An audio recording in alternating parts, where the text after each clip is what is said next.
Di hamparan padang rumput luas Asia Tengah, lahirlah seorang anak dari suku kecil yang hidup berpindah-pindah. Tidak ada yang menyangka, anak miskin ini kelak akan mengguncang dunia. Ia menaklukkan kerajaan demi kerajaan, menghancurkan kota-kota besar, dan membangun kekaisaran daratan terbesar dalam sejarah manusia. Namanya adalah Genghis Khan. Namun sebelum menjadi penguasa dunia, ia hanyalah seorang anak buangan yang berjuang untuk bertahan hidup. Inilah kisah lengkap tentang bagaimana seorang anak bernama Temujin berubah menjadi penakluk terbesar dalam sejarah.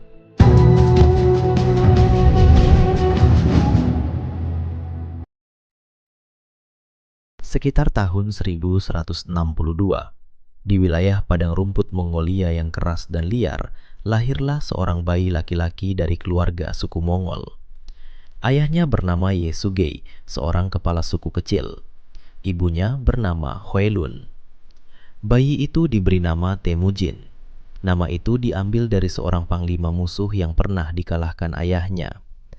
Sejak kecil, Temujin hidup dalam dunia yang keras. Tidak ada sekolah, tidak ada kota. Yang ada hanya kehidupan nomaden di padang rumput, berburu, menunggang kuda, dan bertahan hidup. Namun tragedi besar terjadi ketika Temujin masih berusia sekitar 9 tahun.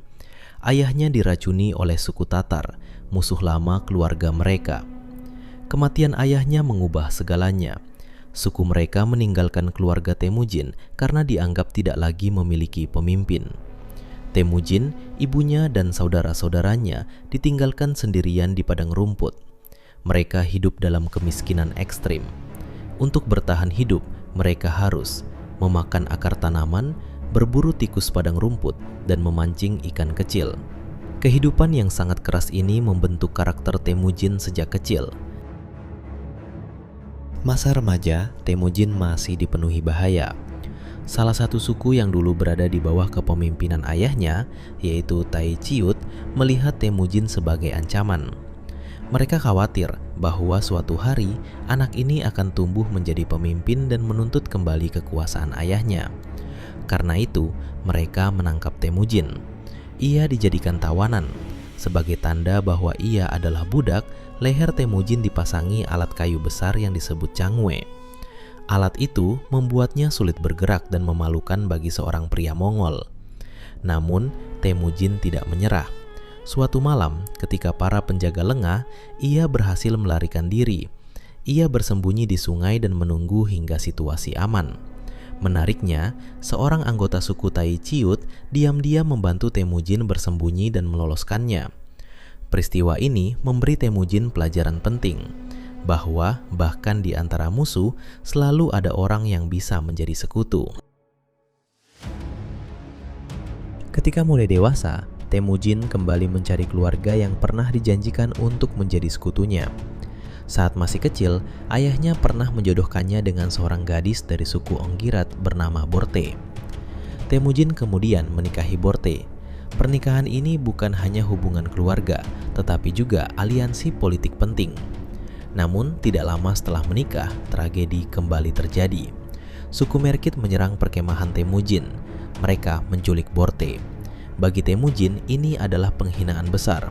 Untuk menyelamatkan istrinya, Temujin mencari bantuan dari dua pemimpin kuat. Togrul, sahabat lamanya Jamuka, bersama pasukan gabungan, mereka menyerang suku Merkit dan berhasil menyelamatkan Borte. Peristiwa ini menjadi titik awal kebangkitan kekuatan Temujin. Pada awalnya, hubungan antara Temujin dan Jamuka sangat erat. Dalam tradisi Mongol, mereka menjadi anda, yaitu saudara angkat yang memiliki ikatan persaudaraan kuat. Namun, lambat laun perbedaan pandangan muncul. Jamuka berasal dari keluarga bangsawan Mongol. Ia percaya bahwa hanya kaum bangsawan yang pantas memimpin. Sebaliknya, Temujin memiliki ide yang sangat berbeda. Ia mengangkat orang berdasarkan kemampuan dan loyalitas, bukan keturunan. Hal ini menarik banyak pengikut dari kalangan rakyat biasa. Banyak prajurit berbakat bergabung dengan Temujin karena mereka melihat kesempatan untuk naik pangkat. Namun bagi Jamuka, hal ini adalah pelanggaran terhadap tradisi Mongol. Akhirnya, konflik pecah. Jamuka dan Temujin memimpin pasukan masing-masing dalam perang saudara besar di padang rumput Mongolia. Dalam perang melawan Jamuka dan suku-suku lain, Temujin memperkenalkan sistem militer baru yang sangat revolusioner. Ia membagi pasukan dalam sistem desimal, unit 10 orang, unit 100 orang, unit 1000 orang, unit 10.000 orang. Sistem ini membuat pasukan Mongol sangat terorganisir. Selain itu, ia juga menerapkan aturan disiplin yang keras. Jika satu prajurit melarikan diri dari pertempuran, seluruh unitnya bisa dihukum. Namun sebaliknya, keberanian dan prestasi akan dihargai dengan pangkat dan kekayaan. Sistem ini menciptakan loyalitas luar biasa di dalam pasukan Mongol. Setelah bertahun-tahun perang, Temujin akhirnya berhasil mengalahkan Jamuka. Jamuka ditangkap oleh pengikutnya sendiri dan diserahkan kepada Temujin. Namun menariknya, Temujin menawarkan persahabatan kembali kepada Jamuka. Jamuka menolak. Ia meminta agar dieksekusi dengan cara terhormat tanpa menumpahkan darah. Permintaan itu dikabulkan. Dengan kematian Jamuka, hampir semua suku Mongol akhirnya berada di bawah kekuasaan Temujin. Pada tahun 1206, para pemimpin suku Mongol berkumpul dalam majelis besar bernama Kurultai. Dalam pertemuan ini, Temujin dinobatkan sebagai pemimpin seluruh bangsa Mongol. Ia diberi gelar baru, Genghis Khan. Gelar ini berarti kira-kira penguasa agung atau pemimpin universal. Sejak saat itu, bangsa Mongol tidak lagi sekedar suku-suku nomaden yang terpecah. Mereka menjadi sebuah kekuatan militer besar yang siap menaklukkan dunia.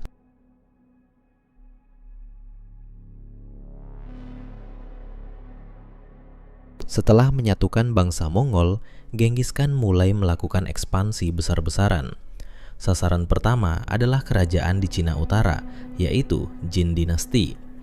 Pasukan Mongol yang sangat cepat membuat pasukan Jin kesulitan bertahan. Banyak kota besar berhasil direbut. Namun penaklukan terbesar terjadi ketika Mongol menyerang Khwarezmian Empire di Asia Tengah. Awalnya hubungan mereka damai, namun gubernur kota Otrar membunuh utusan perdagangan Mongol. Bagi Genghis Khan, membunuh utusan adalah pelanggaran besar dalam diplomasi. Ia mengirim pasukan raksasa untuk membalasnya. Kota-kota besar seperti Bukhara, Samarkand jatuh ke tangan Mongol.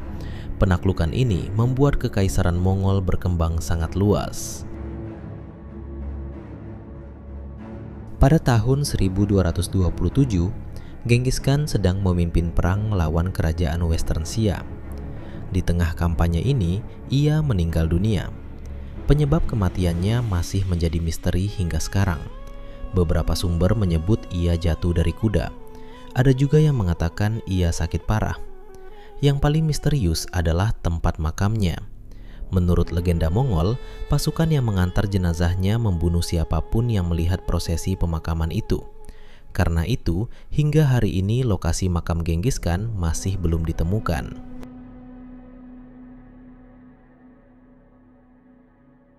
Dari seorang anak yatim di padang rumput Mongolia menjadi penguasa kekaisaran terbesar dalam sejarah manusia. Kisah Genghis Khan adalah cerita tentang kekuatan, ambisi, dan perubahan dunia. Seorang anak yang ditinggalkan oleh sukunya justru berhasil menaklukkan dunia, dan hingga hari ini namanya masih menggema dalam sejarah sebagai penakluk terbesar sepanjang masa.